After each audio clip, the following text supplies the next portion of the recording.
দেখে কি মনে হচ্ছে চপ না গুড় পিঠে? চপ ভাজছি আমি, দেখো। এই যে একটা আপাতত ছাড়লাম, আর দুটো বাকি আছে। অবস্থা খুবই শোচনীয়। ও বলছে না যে আমাকে আর ভাজ, বলছে আমাকে ছেড়ে দে। যা হোক করে হচ্ছে।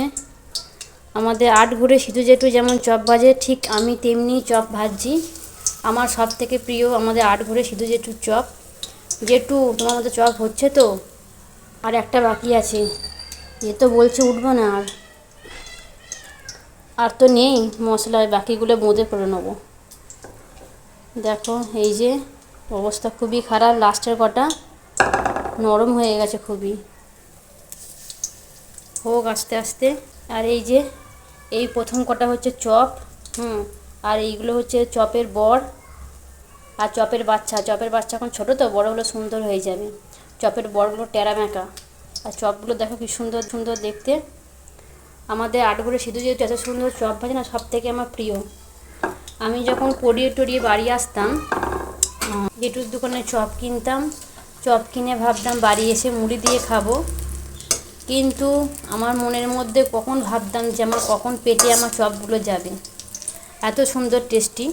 ও বাবা, বাড়ি আসবো কি হাফ রাস্তার মধ্যে আমার চপ শেষ খাওয়া। বাড়ি এসে কী দিয়ে মুড়ি খাবো? এই হতো আমার কাণ্ড। জেঠু দেখো, জেঠু তোমার মতো চপ হয়েছে কিনা। বাচ্চাগুলো মনে হচ্ছে না ভালোই হয়েছে।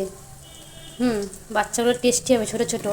একবার আমি প্রথম যখন বিয়ে হয়ে শ্বশুরবাড়িতে গেছি, তখন হচ্ছে 3 দিন হবে হয়তো, 3-4 দিন পরে আমি চপ ভাজতে গেছি। কোনোদিনও চপ ভাজিনি।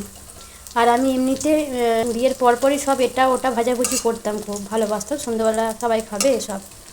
যখন আমি প্রথম যেদিনকে ভাজতে গেছি, সেদিনকে কি হয়েছে, চপ ভাজতে গেছি, সব মশলাপত্র সব কিছু হয়েছে। তারপরে দিয়ে যখন মশলাটা যখন করলাম, তখন এত নরম ধ্যাড়ধাড়ানি হয়ে গেছে। চপ তো হচ্ছেই না, আঁটো আঁটো, মানে যে চপের যে সাইজটা করব গোল গোল, সেই শেপটাই আসছে না। শেষে কি করলাম, ওই গোল গোল করে পকোড়া বানিয়ে দিলাম। তাহলে চপ করতে গিয়ে হয়ে গেল পকোড়া। কী আর করবো, কিন্তু টেস্টি হয়েছিল খুব। দেখো কেমন হয়েছে। এইগুলো টেরাবেঁকা হয়ে গেছে চপের বড়গুলো। এই বাকি 3টে চপ হয়ে গেছে, এদেরকে নাবিয়ে ফেলি। তারপরে বাকি বেসনটা দিয়ে আমি বোঁদে ভেজে ফেলি, তেল লাগবে অল্প। ফোনটা ধরার মতো কেউ নেই, তার জন্য এক হাতে ফোন ধরেছি, আর যে কড়াইয়ের ওপর খুন্তিটা রেখেছি, আর এই যে ছাঁকনিটা ওর সাথে অ্যাটাচ করে যাতে পড়ে যেন না যায়। আস্তে আস্তে এই যে বেসনগুলো দিয়ে দিলাম।